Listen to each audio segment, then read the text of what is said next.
जय हिंद दोस्तों, कैसे हो आप लोग। आई होप आप काफ़ी अच्छे होंगे। दोस्तों, जो नॉन साइक्लिक कंज्यूमर इंडेक्स है, बेसिकली ये कवर करता है consumer goods, consumer services, telecommunication, ठीक है।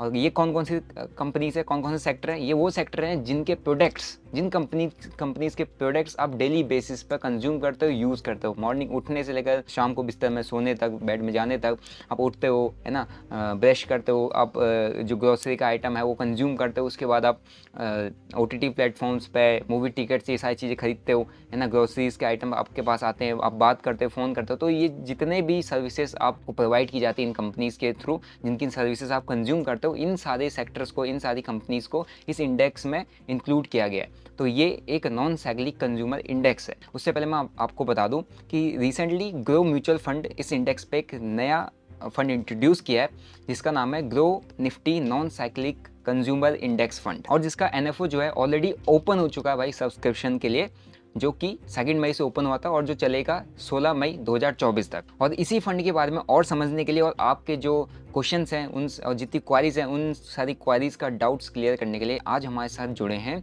ग्रो एसेट मैनेजमेंट लिमिटेड से ऋषभ जी। तो ऋषभ जी, आपका स्वागत है सबसे पहले तो। नमस्कार, thank you Dinesh ji for having me. तो सबसे पहला मेरा क्वेश्चन है कि जो ये नॉन साइक्लिक कंज्यूमर इंडेक्स है, Nifty non cyclic consumer index, ये एग्जैक्टली है क्या? ओके, ज़रूर। तो अगर हम नॉन साइक्लिकल कंज्यूमर इंडेक्स की बात करें, तो ये एक कलेक्शन है, जैसे हम बोलते हैं ना, एक बास्केट है, जहाँ पे वो सारे सेक्टर्स हैं जो हम रोज़मर्रा की ज़िंदगी में यूज़ करते हैं। ओके, और ये जो इंडेक्स है, ये फोकस करता है उन प्रोडक्ट्स और सर्विसेज पे जो Nifty non cyclical consumer index में है। और अगर हम बात करें कि कौन से सेक्टर इससे जुड़े हुए हैं, तो कंज्यूमर गुड्स की यहाँ पे हम बात कर सकते हैं, consumer services, telecom, normal services, media entertainment, publication, textile, ये सारे सेक्टर्स इसके इंटीग्रल पार्ट हैं। और अगर इसको हम थोड़ा और ठीक से क्लोजली अगर हम जानें, तो जो नॉन साइक्लिकल कंज्यूमर इंडेक्स है, वो नॉन साइक्लिकल कंज्यूमर थीम जो होती है,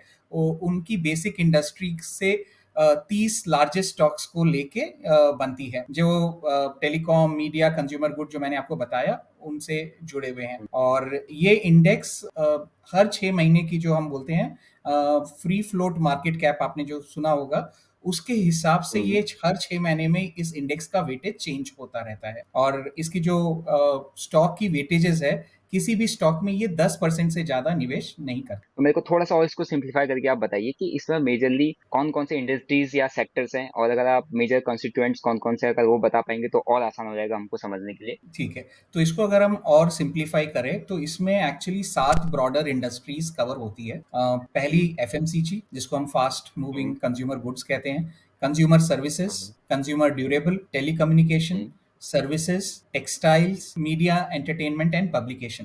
तो ये 7 ब्रॉडर इंडस्ट्रीज है। तो अगर मैं एफएमसीजी की बात करूं, जो fast moving consumer goods industry होती है, जो हम रोजमर्रा की जो food, beverages, house hold item consume करते हैं, वो इस इंडस्ट्री का हिस्सा है। और कंज्यूमर ड्यूरेबल, तो आपने देखा होगा, टीवी, फ्रिज, फर्नीचर, इलेक्ट्रॉनिक्स, ये कंज्यूमर ड्यूरेबल का हिस्सा है। और टेलीकम्युनिकेशन, जो कम्युनिकेशन है, आईटी टेक्नोलॉजी, वो इसका हिस्सा है। और सर्विसेज, जहाँ पे हम ट्रांसपोर्टेशन की बात करते हैं, हॉस्पिटैलिटी की बात करते हैं, एजुकेशन की बात करते हैं, लीगल सर्विसेज की बात करते हैं, तो वो सारे चीज आप सर्विसेज इंडस्ट्री से जोड़ते हैं। और लास्ट में टेक्सटाइल, आई थिंक उसके बारे में कुछ ज़्यादा बताने की ज़रूरत नहीं है। तो जो आपके कपड़े हो गए, फैब्रिक्स हो गए, वो टेक्सटाइल इंडस्ट्री से जुड़े। ओके, ठीक है। तो अब निफ्टी 50 के इंडेक्स में अगर आप मेरे को थोड़ा सा इसका कंपैरिजन बता देंगे ना, तो मेरे को और बेटर हो जाएगा इसको समझने में। तो अगर आप ये टेबल देख पा रहे हैं, तो आपको पता चलेगा कि कंपैरिजन विद निफ्टी 50, जो Nifty non cyclical consumer index है, उसका जो लास्ट 1 ईयर का CAGR है, वो 30.8% है, वर्सेस निफ्टी 50 का उसी समय में 20.74 का रहा। और अगर हम इसको थोड़ा स्ट्रेच करके देखते हैं, 15 साल की अगर हम बात करते हैं, तो जो CAGR रिटर्न्स होता है, वो इस इंडेक्स ने 17.66% बना के दिया, वर्सेस निफ्टी 50 का जो 15.40 है। अब एक इन्वेस्टर वैल्यूएशन क्या था, उसके लिए मैटर करता, तो वैल्यूएशन के अकॉर्डिंग, मतलब वैल्यूएशन के हिसाब से इन्वेस्टर को इसे कैसे देखना चाहिए? तो अगर हम वैल्यूएशन की बात करते हैं, तो वैल्यूएशन का एक जो बहुत ही अहम जो रेशियो लोग फॉलो करते हैं, वो है प्राइस टू अर्निंग रेशियो। तो पी एक किसी भी स्टॉक का एक जो पी होता है वो उसकी प्राइस को अर्निंग से डिवाइड करने से आपको मिलता है।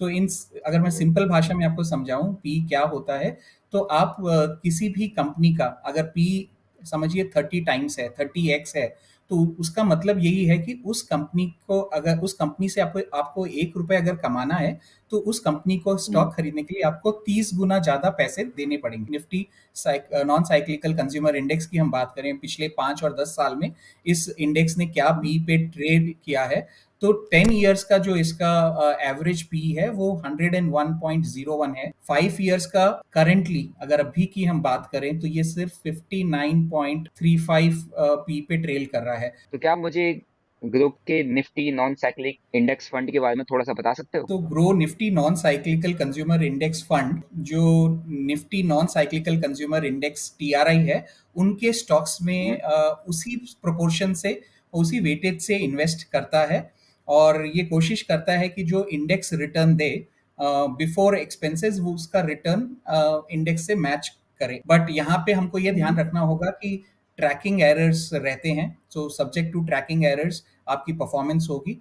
और अश्योरेंस ये नहीं है कि या कोई गारंटी नहीं होती है कि जो इन्वेस्टमेंट ऑब्जेक्टिव है वो अचीव होगा। कोशिश ये रहती है कि फंड मैनेजर की जो इसका ऑब्जेक्टिव है वो मैच करा जाए। और अगेन मैं वापस रीट्रेट कर रहा हूँ कि इन्वेस्टर इसके जो स्कीम इंफॉर्मेशन डॉक्यूमेंट्स है और इसके जो इम्पोर्टेंट डॉक्यूमेंट्स है उसको पढ़े और अपने फाइनेंशियल एडवाइजर से सलाह ले, और अगर उनको लगे कि उनके लॉन्ग टर्म गोल से ये प्रोडक्ट मेल खाता है तो ज़रूर इसको कंसिडर किया जा सकता है। तो thank you so much sir for joining. तो दोस्तों ऋषभ जी ने जितने भी मेरे और आप लोगों के डाउट्स थे सारे के सारे क्लियर किया। उनने इन डीप बताया कि नॉन साइक्लिकल कंज्यूमर इंडेक्स क्या है और non cyclical consumer index fund क्या है, जो कि ग्रो ने अभी इंट्रोड्यूस किया है, ठीक है। और वो सब्सक्रिप्शन के लिए अभी अवेलेबल है 2 मई से लेकर 16 मई तक उसकी एंड डेट है। बाकी make sure you consult with your financial advisor before making any financial decision, और अपनी खुद की रिसर्च करना जरूरी है मार्केट के अंदर।